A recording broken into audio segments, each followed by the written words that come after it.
जय श्री कृष्ण। आप सभी को ज्येष्ठ मास के 20वें दिन की ढेरों शुभकामनाएं। और आज हम सुनेंगे ज्येष्ठ मास अध्याय 20 की पवित्र कथा। इससे पहले आपने हमारे चैनल पर ज्येष्ठ मास के पिछले अध्याय 19 की पवित्र कथा सुनी थी। भक्तों, आज का अध्याय सुनाने से पहले आपको लड्डू गोपाल जी से जुड़ी एक सुंदर कथा का श्रवण कराते हैं। अगर आप भी अपने घर में लड्डू गोपाल जी को विराजमान रखते हैं तो इस कथा को सुनकर आपका लड्डू गोपाल जी के प्रति वात्सल्य के स्नेह या श्रद्धा और अधिक बढ़ जाएगी। एक बारीक सेठ जी रहा करते थे। सेठ जी श्री कृष्ण के परम भक्त थे। एक बार उनके मन में इच्छा हुई कि वे भी अन्य लोगों की तरह अपने घर पर लड्डू गोपाल जी को विराजित करें।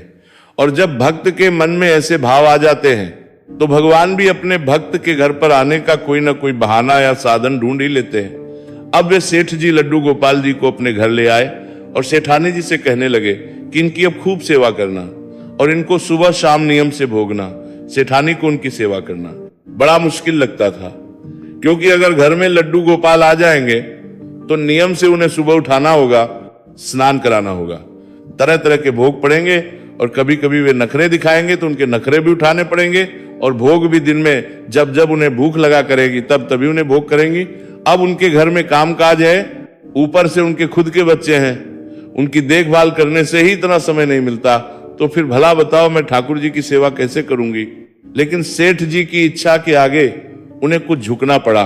अब जैसे तैसे समय निकालकर उन्होंने कुछ दिन तो लड्डू गोपाल जी की सेवा की, लेकिन जब उनके वश में नहीं हुआ, उन्हें समय नहीं मिल रहा था, तो उन्होंने एक दिन क्या किया कि लड्डू गोपाल जी को अपने बंगले के बगीचे में खोद कर दबा दिया और अपने पति को सेठानी ने कह दिया कि लड्डू गोपाल जी चोरी हो गए हैं। सेठ जी ने सुना तो उन्हें बड़ा दुख पहुंचा, लेकिन ठाकुर जी की इच्छा है, यही होना था, ऐसा मानकर वे मन कर रह गए।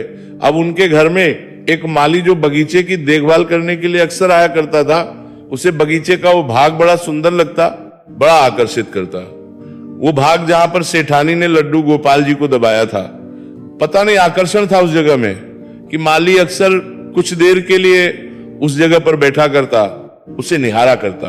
एक भीनी भीनी मधुर सी सुगंध उसकी नाक में बस जाया करती। कभी कभी तो उसे बांसुरी बजाने की आवाज तक उसके कानों में गूंजा करती, लेकिन चारों ओर देखने पर कुछ भी ऐसा नहीं लगता। अब एक दिन ना जाने उसके मन में क्या आया कि उसने उस जमीन को, उस हिस्से को खोदा तो उसे मिट्टी में दबे हुए लड्डू गोपाल जी मिल गए और वो भागा सेठानी जी के पास गया और बड़ा प्रसन्न होकर सेठानी जी को बताने लगा कि सेठानी देखो तो जरा मुझे क्या मिला है। ये देखो, मुझे बगीचे में से लड्डू गोपाल जी मिले हैं जो चोरी हो गए थे। अब भला सेठानी उस माली को क्या बताती कि लड्डू गोपाल चोरी नहीं हुए थे, बल्कि खुद उन्होंने ही उन्हें मिट्टी में दबा दिया था। अब सेठानी ने उसी समय उस माली को तो नौकरी से निकाल दिया और कहा कि ये लो अपने लड्डू गोपाल जी को साथ में लेकर जाओ। सेठानी ने आस पड़ोस के घरों में ये बात भी फैला दी कि ये माली तो चोर है, इसलिए कोई उसे काम पर ना रखे। अब जब लोगों ने ये बात सुनी तो लोगों ने भी सेठानी की बात पर विश्वास कर लिया, तो सभी लोगों ने उसे अपने काम से निकाल दिया। सेठानी के मन में ये बात आ गई थी कि कहीं माली बगीचे में से ठाकुर जी के मिलने की बात उसके पति को न बता दे, इसलिए उसने षड्यंत्र रचा और मालिक को चोर साबित करा दिया। अब मालिक बेचारा मायूस होकर अपने घर चला गया, अपनी पत्नी को लड्डू गोपाल जी सौंप दिए और सुबह सुबह का रोने लगा। मालिक की पत्नी ने सोचा कि ये लड्डू गोपाल जी को घर पर ले आए हैं, इसीलिए रो रहे हैं। तो पत्नी बोली कि आप रो क्यों रहे हो, ये तो बड़ी अच्छी बात है कि आप लड्डू गोपाल को घर पर लेकर आ गए हो, अब हम इनकी खूब सेवा किया करेंगे। अब बेचारी पत्नी, इस बारे में क्या पता कि उसका पति लड्डू गोपाल जी को अपनी इच्छा से नहीं लेकर आया है, बल्कि उसे तो लड्डू गोपाल जी जबरदस्ती सौंपे गए थे। अब माली को लगा कि सारी बात सच सच बतानी पड़ेगी, नहीं तो नहा कि उसकी पत्नी परेशान रहेगी। फिर माली ने सारी बात अपनी पत्नी को बताई कि कैसे लड्डू गोपाल के मिलते ही उसकी नौकरी चली गई। अब भला इसमें अच्छी क्या बात है। तो पत्नी ने अपने पति को ढांढस बंधाया और कहा परेशान मत हो, भगवान पर विश्वास रखो, इसमें भी उन्होंने जरूर कुछ ना कुछ अच्छा ही सोच रखा होगा। अब मालिन ने लड्डू गोपाल जी को साफ करके स्नान कराया, क्योंकि मिट्टी में दबे होने के कारण उन पर खूब धूल मिट्टी जम गई थी। फिर उन्हें घर के मंदिर में स्थापित करके बड़े प्रेम से भोगो। जब पत्नी ने लड्डू गोपाल जी की मिट्टी साफ करी तो उस मिट्टी को इकट्ठा कर दिया। अब भोग आदि पवाने के बाद उसने अपने पति से पूछा कि इस मिट्टी का क्या करूं। तो माली कहने लगा कि बाहर आंगन में इतनी सारी मिट्टी पड़ी है, उसमें ही मिला दें, उसमें ही फेंक दें। पत्नी ने पति की बात मानकर मिट्टी बाहर पड़े ढेर पर फेंक दी। अब उस माली का 2 वक्त का गुजारा तक बड़ी मुश्किल से हो रहा था, क्योंकि एक तो उसकी नौकरी चली गई थी, दूसरा उसके चोर होने की झूठी खबर के कारण सभी ने उसे नौकरी से निकाल दिया था, और अब उसे कहीं और पर काम मिलना भी बड़ा मुश्किल हो रहा था। एक दिन की बात, एक व्यक्ति उसके घर के बाहर से गुजर रहा था, तो उसने माली के घर के बाहर पड़ी मिट्टी में बहुत सुंदर फूल खिले देखे, तो उसने माली को बाहर बुलाया और पूछा कि क्या तुम इन फूलों के बारे में जानते हो? माली ने देखा, देखने के बाद बोला कि मैंने यहां पर ये फूल उगने से पहले तो कभी नहीं देखे थे, और ना ही मुझे इन फूलों के बारे में कोई जानकारी है। उस व्यक्ति ने बताया कि ये तो बड़ी खास किस्म के फूल हैं, बाजार में ये फूल बहुत दाम में बिकते हैं। माली ने जब फूल के बारे में जानकारी इकट्ठा की तो उसने पाया कि उस व्यक्ति की बात तो एकदम सच है। वो फूल बहुत ही खास किस्म के थे जो बहुत महंगे दाम पर बिकते थे। अब उसने उन फूलों की खेती बड़े पैमाने पर शुरू कर दी और कुछ ही वर्षों में वह धनवान बन गया। उन दोनों पति पत्नी ने निश्चय किया कि ठाकुर जी की सेवा में विघ्न ना आए, इसलिए हम अपनी संतान ही पैदा नहीं करेंगे, क्योंकि अगर हम पैदा करेंगे तो हो सकता है कि उनकी देखभाल में हम अपने लड्डू गोपाल जी को ही भूल जाए, बल्कि हम तो ठाकुर जी की सेवा भी अपने बच्चे की तरह किया करेंगे। अब एक दिन उस माली के घर पर एक भिखारिन भिक्षा मांगने आई। माली ने उसे पहचान लिया। माली ने देखा तो कहा, सेठानी जी आप भी क्यों मांग रही है? माली तो भिखारिन को पहचान गया था, लेकिन भिखारी ने उस माली को नहीं पहचान पाई थी। कहने लगी, तुम कौन हो? मैंने तुम्हें नहीं पहचाना। तब माली बोला कि मैं वही माली हूं जिसे एक दिन आपने चोरी का झूठा इल्जाम लगाकर नौकरी से निकाल दिया था, और आस पड़ोस में भी ये साबित कर दिया था कि मैं झूठा और चोर हूं, और मैं आज तक इस बात से परेशान हूं कि आपने बताइए मेरे साथ ऐसा क्यों किया था। आपने मुझे बिना बताए मुझ पर चोरी का इल्जाम तो लगा दिया, लड्डू गोपाल जी भी आपने मुझे दे दिए थे, लेकिन मुझे इस बात को जानने की बड़ी उत्सुकता रही कि आखिरकार आपने ऐसा क्यों किया था। तब सेठानी कहने लगी कि मेरे पति की हो गई है, और जिन बच्चों की देखभाल करने के लिए मैंने ठाकुर जी को मिट्टी में दबाया था, उन्होंने ही मुझे घर से निकाल दिया है, और अब मैं भीख मांग मांग कर अपना पेट भरती हूं, और मैंने तुम पर झूठा इल्जाम इसलिए लगाया था कि कहीं बगीचे में से लड्डू गोपाल निकलने की बात तो मेरे पति को ना बता दो। तब मालिक कहने लगा, कोई बात नहीं, आप परेशान मत हो, मैं आपकी सेवा किया करूंगा, क्योंकि कारण चाहे कुछ भी हो, लेकिन आप ही तो हो जिनके कारण मुझे लड्डू गोपाल मिले, और उनकी कृपा से मेरा पूरा बदल गया। तो ऐसे हैं लड्डू गोपाल जी, जिसके घर में जाते हैं उसके दिन फेर देते हैं। तो सभी प्रेम से बोलिए, चित्तचोर लड्डू गोपाल की जय। प्रिय भक्तों, अब सुनिए ज्येष्ठ मास महात्म्य। कल से आगे की कथा निरंतर पदयात्रा करते हुए नीलकंठ मानसपुर आ पहुंचे। नगर के बाहर एक उद्यान में उन्होंने निवास किया। उद्यान का माली नन्हे से बाल योगी के असाधारण व्यक्तित्व का दर्शन भाव विभोर हो गया। वह प्रतिदिन सुबह शाम फूलों की माला गूंथकर नीलकंठ को अर्पण करता और ताजा फल और कंदमूल भी सेवा में अर्पण करता था। नगर के राजा सत्रधर्मा को माली ने नीलकंठ की महिमा सुनाई, अतः राजा नीलकंठ का दर्शन करने आया। उसे दर्शन मात्र से ही अद्भुत शांति हुई। फिर तो वह प्रतिदिन अपनी रानी के साथ नीलकंठ के उपदेश सुनने आने लगा। एक दिन कंठ ने श्री विष्णु और शालिग्राम जी की पूजा का महत्व कहा। इससे राजा सत्रधर्मा को शालिग्राम प्राप्त करने की इच्छा हुई। उद्यान में अन्य आडंबरी साधु भी रहते थे। उनके महंत के पास अनेक शालिग्राम थे। राजा ने एक दिन एक शालिग्राम की मांग की तो महंत क्रोधित होकर कहने लगा, ये कोई मांगने की चीज है? अरे इसकी तो विधिवत पूजा करनी पड़ती है, तुम्हें इतना भी ज्ञान नहीं। परंतु राजा ने उसकी अड़बंद पूजा विधि देखी थी। राजा ने नीलकंठ से सारी बात बता दी। दूसरे दिन नीलकंठ के कहने पर जयराम दास ने महंत के पास आकर शालिग्राम मांगा। अब तो महंत और अधिक क्रोधित हुआ और हाथ में त्रिशूल लेकर वो तो जयराम को ही मारने के लिए तैयार हो गया। जयराम किसी तरह जान बचाकर नीलकंठ के पास आ गया और उसी रात्रि को नीलकंठ के संकल्प से मंदिर के सभी शालिग्राम जी उड़कर गढ़ की नदी में जा गिरे और दूसरे खोजने पर भी शालिग्राम जी कहीं नहीं मिले। तो महंत ने सोच लिया कि हो ना हो राजा ने चोरी करवा दी होगी या फिर वो नीलकंठ का सेवक जयराम ही शालिग्राम ले गया होगा। इसलिए क्रोधित होकर वो उसी समय जयराम को मारने के लिए हुआ। परंतु जब वो कहीं नहीं मिला तो महंत अपने अन्य शिष्यों के साथ आकर बालयोगी पर ही पत्थर फेंकने लगा, लेकिन एक भी पत्थर नीलकंठ को नहीं लगा। जयराम ने आकर देखा तो वो भयभीत हो गया कि नीलकंठ के चारों ओर पत्थर ही पत्थर बिखरे हुए हैं। तो उसने राजा के पास जाकर शिकायत की। घटना की गंभीरता को समझते हुए राजा और नगरजन बड़ी ही संख्या में उद्यान की ओर आने लगे। अब राजा के सशस्त्र सैनिकों और महंत के शिष्यों के बीच युद्ध छिड़ गया। आडंबरी साधुओं का नाश हो गया और फिर नगर में इसी कारण शांति की स्थापना हुई। फिर नीलकंठ ने राजा को दिव्य दर्शन देकर वहां से विदाई ले ली। रास्ते में कंठ ने जयराम को बहुत सारे उपदेश दिए, साधु होने के लिए भी प्रेरणा दी, परंतु यही कहता रहा कि आप मेरे घर वापस चलिए, मेरे माता पिता आपकी राह देख रहे हैं। अंत में नीलकंठ ने उसे समझाकर वापस घर ही भेज दिया और कहा कि जब भी तुम्हें कोई दुख हो तो मुझे याद कर लेना, और जब भी त्यागी होने की इच्छा जागृत हो तो तुम मुझे ढूंढते हुए सौराष्ट्र प्रदेश की ओर आना, मैं तुम्हें वहीं मिलूंगा। आखिर नीलकंठ के चरण स्पर्श करके जयराम दुखी मन से घर की ओर चल दिया। नीलकंठ ने वेंकटाद्रि का मार्ग तय करना प्रारंभ किया। वेंकटाद्रि के मार्ग पर एक घना और डरावना जंगल आया, जहां दिन में भी सूर्य की किरणें प्रवेश नहीं कर पाती थी। जंगल में एक पगडंडी के बीच एक महाकाय राक्षस अजगर की तरह पड़ा हुआ था। उसके खर्राटे की भयानक आवाज दूर तक सुनाई पड़ रही थी। नीलकंठ उसके सिर तक पहुंचे और उसके सिर पर लात जमाकर कहा, उठ। तो वो हड़बड़ाकर जाग उठा। कौन है?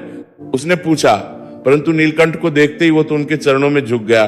फिर प्रणाम करके उसने कहा, प्रभु मेरा कल्याण कीजिए, एक ब्राह्मण के श्राप से मेरी ये दुर्दशा हुई है। फिर उसने अपने बारे में बताना प्रारंभ किया कि मैं तेलंग देश का पवित्र और धर्मिष्ठ राजा था। मेरे राज्य में जयदेव और मुकुंद देव नामक ब्राह्मण रहते थे। दोनों समर्थ और सिद्धि प्राप्त थे। जयदेव की 1 वर्ष की पुत्री के साथ मुकुंद देव के 3 वर्ष के पुत्र का विवाह संपन्न हुआ। कुछ वर्ष के बाद मुकुंद देव का पुत्र मोतीजरा रोग से ग्रस्त हो गया। रोग से वह अंधा हो गया और इसीलिए जयदेव ने अपनी पुत्री का विवाह मुकुंद देव के पुत्र से तोड़ दिया। कपड़े लत्ते और सारे गहने भी वापस भेज दिए। इससे अब मुकुंद देव आग बबूला होते हुए मेरे पास आकर न्याय मांगने लगा। मैंने शास्त्रों से पढ़कर न्याय सुनाया कि जब कन्या या वर दो में से एक भी व्यक्ति विकलांग हो तब विवाह तोड़ने के लिए शास्त्रों ने सम्मति दी है। यह सुनकर मुकुंद देव क्रोध से आग बबूला हो गया। उसने कहा कि शास्त्र की अपेक्षा कुल धर्म और रीति रिवाज महान है, इसलिए आप कन्या के पिता से कहिए कि वह अपनी पुत्री का विवाह मेरे पुत्र के साथ करें। परंतु मैंने कहा कि शास्त्र के विरुद्ध न्याय नहीं दे सकता। तब मुकुंद देव ने क्रोधित होकर मुझे श्राप दे दिया कि जा तू 9 महीनों में राक्षस हो जाएगा। यह सुनकर जयदेव ने तुरंत मेरा पक्ष लेते हुए मुझे वरदान दिया कि उसने भले ही तुम्हें अभिशाप दिया हो, परंतु मेरा वरदान है कि तुम्हें साक्षात भगवान नारायण मिलेंगे, उनकी सेवा करने का अवसर प्राप्त होगा और तुम्हें भगवान के धाम की प्राप्ति होगी। फिर मेरी 9 माह में हो गई। अब मैं यहाँ राक्षस बनकर रहता हूँ, पशु पक्षी आदि का आहार कर लेता हूँ। एक बार तो 7 दिन तक मुझे अन्न का दाना तक नहीं मिला। तब एक युवान ब्राह्मण पुत्र वन में से गुजर रहा था। मैंने उसे ही पकड़ लिया और उसका आहार करने के लिए जा ही रहा था कि वो बोला कि मैं मेरे वृद्ध माता पिता और बहनों का पालन पोषण करता हूँ। अपनी बहनों का विवाह निश्चित करने जा रहा हूं, इसलिए आप मुझे छोड़ दीजिए। यदि आप मुझको छोड़ेंगे तो अजगर की तरह यहाँ जड़ होकर पड़े रहेंगे। लेकिन मैंने उसकी बात नहीं मानी और मैं उसे मारकर खा गया। तब से जड़ और आलसी अजगर की तरह वन में पड़ा हुआ हूं। आज मेरे सिर को आपके चरणों का स्पर्श हुआ है, इसलिए मेरा उद्धार हुआ है। इतना कहकर वह राक्षस नीलकंठ के चरणों में झुक गया। फिर नीलकंठ ने उसे आशीर्वाद देते हुए कहा, जाओ तुम्हारा कल्याण होगा, तुम्हारा अगला जन्म काठियावाड़ में होगा और मेरे आश्रय में तुम्हें भक्ति और मेरा अक्षरधाम प्राप्त होगा। इस तरह आशीर्वाद देकर नीलकंठ आगे बढ़े और राक्षस ने शरीर त्याग कर दिया। वेंकटाद्रि से चलकर नीलकंठ ने कांचीपुरम की ओर अपने कदम बढ़ाए। जंगल के मार्ग में उन्हें एक साधु मिला, उसका नाम था सेवक राम। वह श्रीमद् भागवत और संस्कृत का विद्वान था। वो इतना बीमार था कि उसे खूनी दस्त होने लगे। पेट की अत्यधिक पीड़ा और खूनी दस्त के कारण वह अत्यंत कमजोर और अशक्त हो गया था। पीड़ा और से वह लगातार रोता रहता था। उसके पास 1000 रुपए की स्वर्ण मुद्राएं थी, परंतु कोई सेवक उसके साथ नहीं था। भागवत के गोपिका गीत की सुंदर व्याख्या से नीलकंठ सेवक राम से बड़े प्रभावित हुए और उसे भागवत का विद्वान जानकर वे उसकी ही सेवा में लग गए। नीलकंठ ने उसे आश्वासन दिया और कहा कि आप चिंता मत कीजिए, मैं आपकी सेवा करूंगा। परंतु सेवक राम तो केवल कथाकार था, साधुता के लक्षण उसमें नहीं थे। उस जंगल में एक विशाल वटवृक्ष के नीचे नीलकंठ ने सेवक राम के लिए केले के पत्तों की 1 हाथ ऊंची शैया बनाई और उस पर सेवक राम को सुला दिया।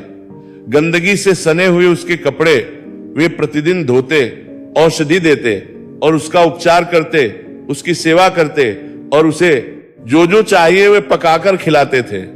सेवक राम अपने खाने के लिए नीलकंठ को रुपए नजदीक के गांव से घी, शक्कर, आटा, अन्य सब्जियां आदि मंगवाता था। फिर नीलकंठ भोजन बनाकर सेवक भाव से उसे खिलाते थे, परंतु सेवक कभी भी उनको अपने साथ खाने का निमंत्रण नहीं देता था। अतः वे नजदीक के गांव में जाकर भिक्षा मांगकर भोजन किया करते थे। कभी कभी तो भिक्षा में उन्हें कुछ भी नहीं मिलता, तब उन्हें भी उपवास करना पड़ता था। इस तरह 2-2 दिन तक उपवास रखने पड़ते थे। लेकिन इतना सब होने के बाद भी, अपनी आंखों से देखने के बाद भी कि नीलकंठ भूखे हैं, सेवक कभी ये नहीं कहता था कि ब्रह्मचारी आज तुम जो सामग्री खरीद कर लाए हो उसी में से हम दोनों का भोजन बना लो। नीलकंठ ने भी सेवक राम से ऐसी हमदर्दी की आशा छोड़ दी थी। 2 माह तक उसकी अपार सेवा करके उसे स्वस्थ किया। अब ये दोनों रामेश्वर की ओर आगे बढ़े। रास्ते में सेवक राम अपना एक मन का भारी सामान नीलकंठ के कंधों पर उठवाता था। हालांकि वे अपने पास एक रुमाल तक नहीं रखते थे, खुद खाली हाथ चलते थे। उधर सेवक प्रतिदिन एक शेर घी पीकर पचा लेता था, परंतु नीलकंठ की सुविधा की तो उसे बिल्कुल परवाह ही नहीं थी, केवल उनसे की तरह काम करवाता रहा। अतः नीलकंठ ने सोचा कि इसमें ना तो भक्ति है और ना ही किसी के किए हुए उपकार की कृतज्ञता, इसलिए उसे कृतज्ञ जानकर उसका साथ छोड़ना ही अच्छा होगा। फिर किए हुए उपकार को जो ना समझे वो तो महाकृतज्ञ है। जो अच्छे कार्य की कदर ना करे वो कृतज्ञ है। जो सेवक को चूसकर काम में लगाए रखे परंतु उसके अन्य वस्त्र का भी ध्यान ना रखे वो कृतज्ञ है, और कृतज्ञ मनुष्य महापापी माना जाता है। सेवक राम ऐसा ही कृतज्ञ था, इसलिए नीलकंठ उससे अलग हो गए। कांचीपुरम से होते हुए नीलकंठ कावेरी नदी के तट पर आ पहुंचे। स्नान करके कुंभकोणम में, कुंभ के मेले में हजारों को उन्होंने दर्शन दान दिया, और महादेव का दर्शन तथा महामगम सरोवर में स्नान करके वे श्रीरंग क्षेत्र में आ पहुंचे। कावेरी गंगा में स्नान करके नीलकंठ श्रीरंग के विशाल मंदिर में पधारे। यहां रामानंद स्वामी को श्रीमद रामानुजाचार्य ने स्वप्न में वैष्णवी दीक्षा दी थी। इस मंदिर में शेष शैया पर भगवान श्रीरंग की चतुर्भुज विशाल श्याम मूर्ति है। मंदिर के प्रांगण में श्री रामानुजाचार्य की मूर्ति के दर्शन नीलकंठ ने सोचा कि अब तक मैं कई तीर्थों में गया हूं, वहां के पुजारी तथा कई धर्मगुरु भक्ति मार्ग से भटककर विलासिता में डूब गए हैं। उन्होंने मन ही मन शुद्ध धर्म मार्ग और शुद्ध भक्ति परंपरा की स्थापना करने का निश्चय किया। फिर वे यहाँ से मन्नारगुड़ी गए। मन्नारगुड़ी को लोग दक्षिण की अयोध्या और दक्षिण की द्वारिका के रूप में जानते हैं, जहां भगवान श्री राजगोपाल के नीलकंठ देवीपट्टनम की ओर चल दी। देवीपट्टनम से ही सेतुबंध शुरू हो जाता है, और यहां पहुंचकर नीलकंठ ने उस पवित्र तीर्थ का दर्शन किया जहां श्री रामचंद्र जी ने 9 ग्रहों का पूजन किया था। यहां भगवान वेंकटेश्वर का मंदिर है। मंदिर में दर्शन करके बाल योगी रामेश्वरम से प्रस्थान कर गए।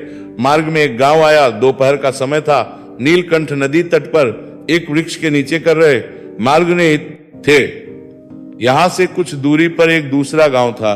उस गांव में एक भावसार भगवान दास रहता था। उसकी वृद्धा मां अति पवित्र और श्री कृष्ण की परम भक्ता थी। वह प्रतिदिन अपने पुत्र भगवान दास से कहती थी कि जा प्रभु की खोज कर क्या। वो मानती थी कि खोज करने पर प्रभु अवश्य मिल जाएंगे, और प्रभु मिले तो हम उन्हें अपने घर बुलाएंगे। आज ना जाने क्यों सुबह से ही मां को चैन नहीं पड़ रहा था, तो उन्होंने भगवान दास से कहा कि तुम तो खेती का काम काज करते रहोगे तो भगवान नहीं मिलेंगे, सब कुछ छोड़कर प्रभु को खोजने निकल जाओ। परंतु भगवान दास नहीं माना और वो खेत में चला गया। दोपहर वो भोजन करने के लिए घर आया। उसकी मां ने सामान के साथ कुछ भोजन बांधकर तैयार रखा था। भगवान दास हाथ पैर धोकर भोजन करने बैठा तो मां ने परोसते हुए फिर से कहा कि आज अब खेत में जाना ही नहीं है। देखो ये रहा तुम्हारा सामान और भोजन, और ये लो 100 सोना मोहरे और निकल जाओ। प्रभु की खोज में एक तीर्थ में, नदियों के तट पर, जंगलों और उद्यानों में और गुफाओं और खंडरों में भी देख लेना अच्छे से। हिमालय की तलहटी से लेकर शिखरों तक चप्पा चप्पा छान मारो, परंतु भगवान को खोज कर ही वापस लौटना, और बिना उनको लिए घर वापस मत आना। अगर प्रभु को लिए बिना वापस आएगा तो मैं तुम्हें घर में घुसने नहीं दूंगी। ये सब सुनकर भगवान दास का हृदय पिघल गया। उसने कहा ठीक है मां, आज ही प्रभु की खोज के लिए निकल जाऊंगा, परंतु प्रभु साक्षात मिल जाएंगे तो भी मैं उन्हें पहचानूंगा कैसे।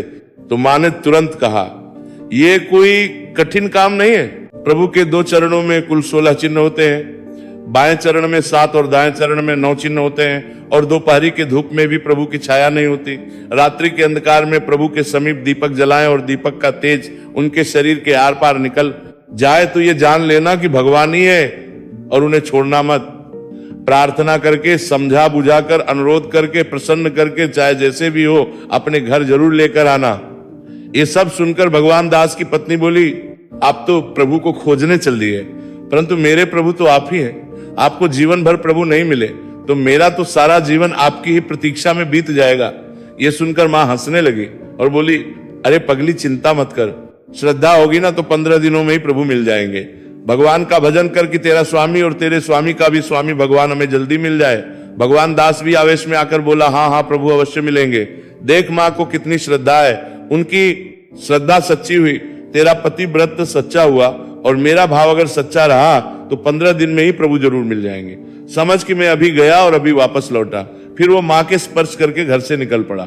घर से वो 5-6 कोस ही चला होगा कि उसने एक नदी देखी। सायंकाल का समय था, सूर्य ढल रहा था। उसने सोचा इस नदी को पार करके सामने वाले किनारे पर गांव में जाकर निवास करूंगा और फिर कल सुबह फिर से आगे बढ़ूंगा। वह नाविक को पैसे देकर नाव पर सवार हुआ। अब तेज गति से नाव सामने किनारे की ओर बढ़ चली। कुछ ही देर में वो नदी के किनारे पर पहुंच गया। नाव से उतर 8-10 कदम ही वो चला होगा कि फिर रुक गया और उसने सोचा, यहां मैं रात कहां बिताऊंगा। उसी समय किसी ने उसे पुकारा, भगवान दास यहां आइए। अरे वो भगवान दास अपना नाम सुनकर आश्चर्यचकित रह गया। वो इधर उधर देखने लगा। उसकी नजर तभी पीपल के वृक्ष के नीचे बैठे बाल ब्रह्मचारी नीलकंठ पर पड़ी। नीलकंठ ने फिर से भगवान दास को नाम लेकर पुकारा तो वह होकर नीलकंठ के पास पहुंच गया। ये ब्रह्मचारी अवश्य ही चमत्कारी होगा, इसे मेरे नाम का कैसे पता चला, मुझे पहचाना कैसे। वो सोच ही रहा था कि नीलकंठ ने उसे कहा, अरे भाई भगवान दास, मैंने तो तुम्हें अपने पैर में चुभे कांटे को निकालने के लिए बुलाया। कांटा निकाल दोगे तो बहुत अच्छा होगा, मेरी पीड़ा कुछ काम हो जाएगी। ठीक है, लाइए आपका पैर। कहकर भगवान दास नीलकंठ के समय बैठ गया। फिर नीलकंठ ने अपना दायां पांव फैलाकर भगवान दास की गोद में रखा कांटा निकालने के लिए। जैसे ही भगवान दास ने चरण उठाया वैसे ही उस कोमल चरण में उसे 9 चिन्ह दिखाई दिए। ऊर्ध्व रेखा, अष्टकोण, स्वस्तिक, जामुन, ज, वज्र, अंकुश, केतु, पद्म। इन 9 चिन्हों को देखकर तो वो खुशी के मारे पागल हो गया। अब उसने सोचा दूसरा चरण भी चेक करना चाहिए, तो वो बोला, प्रभु कांटा दूसरे पैर में होगा, इसमें तो नहीं है। इससे अब नीलकंठ ने अपना बायां पैर भी उसकी गोद में रख दिया। भगवान दास ने देखा तो बाएं पैर में भी त्रिकोण, कलश, गोपद, धनुष, मीन, अर्थ, चंद्र और व्योम इस तरह के 7 चिन्ह दिखाई दिए। अब उसे अपनी मां की बातों का स्मरण हो आया। उसने अस्ताचल की ओर ढल रहे सूर्य की ओर देखा, फिर पूर्व दिशा की ओर दृष्टि डाली। उसे केवल अपनी ही छाया दिख रही थी, परंतु नील की परछाई नहीं दिखाई दी। वो तो खुशी से उछल पड़ा। नीलकंठ से अनुरोध और प्रार्थना करके तुरंत ही उन्हें नाव में बिठाकर अपने घर ले आया। नीलकंठ और भगवान दास देर रात्रि में घर पहुंचे। भगवान दास ने दरवाजा खटखटाया। मां दरवाजा खोलने आई। साथ ही भगवान दास की पत्नी हाथ में दीपक लेकर आ पहुंची। दरवाजा खोलते ही दोनों के तो आश्चर्य की सीमा ही नहीं रही। जो दीपक का प्रकाश नीलकंठ के शरीर से आर पार निकल रहा था। मां तो आनंद विभोर होकर बार बार नीलकंठ के चरणों में प्रणाम करने लगी। भगवान दास की पत्नी ने उसी समय रोटी, दूध, मक्खन और मिश्री बनाकर नीलकंठ को भोजन खिलाया। प्रभात होते ही भगवान दास की माता गांव में घर घर जाकर कहने लगी कि आइए आइए, मेरे घर साक्षात भगवान पधारे हैं, सभी दर्शन करने के लिए अवश्य आइए। कौतूहल और गांव के लोग भगवान दास के घर आने लगे। नीलकंठ ने सभी को ज्ञान का उपदेश दिया। अंत में चतुर्भुज नारायण के रूप में दर्शन दिए। सभी ग्रामवासी नीलकंठ के चरणों में झुक गए। नीलकंठ ने भगवान दास के घर 2 दिन तक निवास किया। उन्होंने सभी को आशीर्वाद दिया कि आप तीनों का कुछ ही दिनों में देहांत होगा और तीनों को उत्तर गुजरात में पुनः जन्म मिलेगा। वहां के वडनगर ग्राम में जुंकराम भावसार के घर आप तीनों का जन्म होगा। वहां कुछ वर्षों के बाद मैं आपसे मिलूंगा और तीनों की सेवा स्वीकार करूंगा, ऐसा आश्वासन देकर प्रभात होने से पहले ही नीलकंठ वहां से चल दिए। फिर नाव में सवार होकर वे हरबोला नामक समुद्र की खाड़ी पार करके अनेक कठिनाइयों का सामना करते हुए सेतुबंध रामेश्वर में आ पहुंचे। भारत के 4 तीर्थ धामों में से एक महान तीर्थ रामेश्वर है। यहाँ भारत के 12 स्वयंभू ज्योतिर्लिंगों में से एक ज्योतिर्लिंग विराजमान है। यहाँ का मंदिर अति विशाल और प्राचीन है। यहाँ 2 माह तक रुककर नीलकंठ प्रतिदिन समुद्र स्नान के बाद रामेश्वर भगवान का दर्शन करते थे। नीलकंठ जहां भी जाते थे, यात्री और दर्शनार्थी उनकी मनोहर मूर्ति से आकर्षित होकर अनायास से उनकी आकर प्रार्थना करने लगते। नन्हे से नीलकंठ के भक्तिभाव, श्रद्धा और उनकी दिव्य कांति देखकर दर्शनार्थियों की वृत्ति उनमें स्थिर हो जाती थी।